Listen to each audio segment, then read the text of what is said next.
अस्सलाम नाज़रीन, Sindh online TV में भलीकार आवा है मोहम्मद पहर शामिल करूं था हिन वक्त जो खबरों।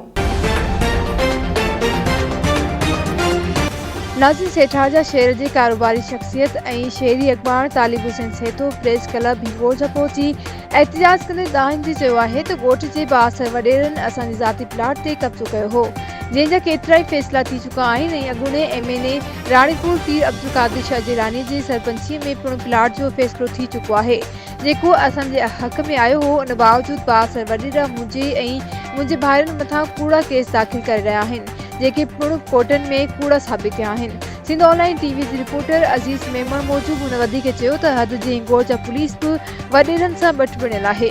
उन्हनि IG सिंध ऐं ॿियनि वसवारनि खां मुतालबो कयो आहे त मामले जो नोटिस वठी इंसाफ़ करे मूंखे मुंहिंजे घर भातियुनि खे तहफ़ुज़ फराहम कयो वञे। वधीक खबरुनि अपडेट्स जे लाइ ॾिसंदा रहो सिंध ऑनलाइन।